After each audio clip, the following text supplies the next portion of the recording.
بسم اللہ الرحمن الرحیم۔ حضور اکرم صلی اللہ علیہ وسلم نے ارشاد فرمایا،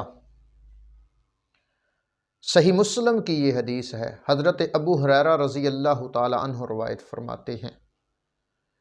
من نفسا ام مؤمن قربتا من قرب الدنیا نفس اللہ عنہ قربتا من قرب یوم القیامہ۔ حضور صلی اللہ علیہ وسلم نے ارشاد فرمایا، صحیح مسلم کی یہ حدیث ہے کہ جو بندہ اس دنیا میں کسی مومن بھائی کا کوئی دکھ دور کرتا ہے، کوئی اس کی پریشانی کو دور کر دیتا ہے، تو اللہ تعالیٰ اس کے عوض کل قیامت والے دن اس کا دکھ دور فرما دے گا۔ یعنی جو بندہ دنیا میں کسی کا دکھ دور فرما دیتا ہے، چند گھڑیوں کا، چند منٹوں کا، چند گھنٹوں کا دکھ ہے، اس کو دور کر دیتا ہے، تو کیا اس کے عوض اس کو کیا ملے گا؟ حضور صلی اللہ علیہ وسلم نے فرمایا، جب کل قیامت والے دن نفس نفسی کا عالم ہوگا، جب کل قیامت والے دن ہر ایک بندے کو اپنی ہی پڑی ہوگی کہ کسی نہ کسی طرح میری بخشش ہو جائے، ہر کوئی اپنا بھار اتارنے کی کوشش کر رہا ہوگا، تو اس دن اس بندے کے لیے یہ خوشخبری ہوگی کہ جس بندے نے دنیا میں اللہ کی رضا کے لیے، اللہ کی خوشنودی حاصل کرنے کے لیے، اللہ کا قرب حاصل کرنے کے لیے، کسی لالچ کے لیے نہیں، کسی پروٹوکول کے لیے نہیں، بلکہ صرف اس کی منشا تھی میرا اللہ مجھ سے راضی ہو جائے، تو اس نے ایک انسان کے دکھ کو دور کیا، اس کی پریشانی کو دور کیا، اس کو مصیبت سے چھٹکارا ڈلا دیا، تو میرے نبی کریم صلی اللہ علیہ وسلم نے ارشاد فرمایا، اس کے عوض کل قیامت والے دن اسے کیا ملے گا؟ کل قیامت والے دن جو 50,000 سال کا ایک دن ہے، اور جس میں لوگوں کے لیے وہ دن گزرنا بہت مشکل ہو جائے گا، لوگ انتظار کریں گے کب یہ ختم ہوگا، کب ہمیں چھٹکارا ملے گا، اس دن اس بندے کو اتنے بڑے دکھ سے اللہ دور فرما دے گا، اتنے بڑے دکھ سے اللہ اسے نجات دے دے گا، اتنے بڑے دکھ سے اللہ سے وہ چھٹکارا حاصل کر لے گا۔ تو اس لیے میرے بزرگوں، میرے بھائیوں، کوشش کریں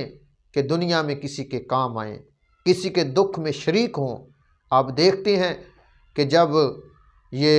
ہماری جو ٹریفک ہے، اس میں آپ دیکھتے ہیں کئی جگہوں پر ایکسیڈنٹ ہو جاتے ہیں، تو کوشش وہاں پہ کچھ ایسے لوگ بھی ہوتے ہیں کہ جو دوسرے کو اٹھا کر ہاسپٹل میں لے کر جا رہے ہوتے ہیں، کوئی کسی کی ضرورت کو پورا کر رہا ہوتا ہے،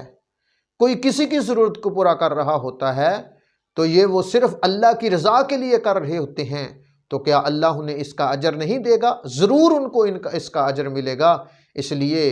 دنیا میں کسی کے کام آ جائیں۔ اگر آپ چاہتے ہیں کہ ہمارا کل قیامت والے دن اللہ کی بارگاہ میں ہم سرخرو ہو سکیں، تو پھر کوشش کریں کہ اللہ کے رضا کی خاطر کسی کی خدمت کریں، کسی کے دکھ میں شریک ہوں، کسی کے پریشانی کو دور کریں۔ حضور صلی اللہ علیہ وسلم نے ایک حدیث اور ارشاد فرمائی ہے، آقا علیہ السلام نے ارشاد فرمایا، من یسر عن معسر یسر اللہ علیہ فی الدنیا والآخرہ، کہ جس بندے نے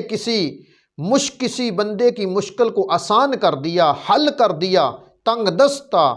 خوشحالی پیدا کر دی، تو حضور صلی اللہ علیہ وسلم نے فرمایا اللہ اس کے لیے دنیا میں بھی اور آخرت میں بھی آسانیاں پیدا فرما دے گا۔ یہ دیکھیں کتنا بڑا انعام ہے اس بندے کے لیے جو کسی کے دکھ میں شریک ہوتا ہے، کسی کی مشکل حل کرتا ہے، کسی تنگ دست کو خوشحالی اس پیدا ہو جاتی ہے اور اس کو ایسے فراہم کر دیتا ہے ایسے معاشرے، تو اس کے لیے کتنا کچھ ہے۔ تو اس لیے کوشش کریں کہ انسانیت کی خدمت کریں۔ یہی پیغام حضور صلی اللہ علیہ وسلم کی احادیث سے ہمیں ملتا ہے، اور حضور صلی اللہ علیہ وسلم نے بھی ایسا ہی کیا کہ ایک شخص کا جنازہ حضور صلی اللہ علیہ وسلم کی بارگاہ سے گزر رہا ہے، تو صحابہ نے جب وہ جنازہ چلا گیا، حضور صلی اللہ علیہ وسلم جنازے کے لیے کھڑے ہو گئے۔ جب وہ جنازہ چلا گیا تو صحابہ نے کہا یا رسول اللہ، یہ تو ایک یہودی کا جنازہ تھا۔ تو آقا علیہ السلام نے فرمایا کیا یہ انسانی جان نہیں تھی؟ تو انسانیت کی خدمت کرنے کا درس حضور صلی اللہ علیہ وسلم نے خود دیا ہے۔ اس لیے آپ نے دیکھا جب جنگ ہوتی ہے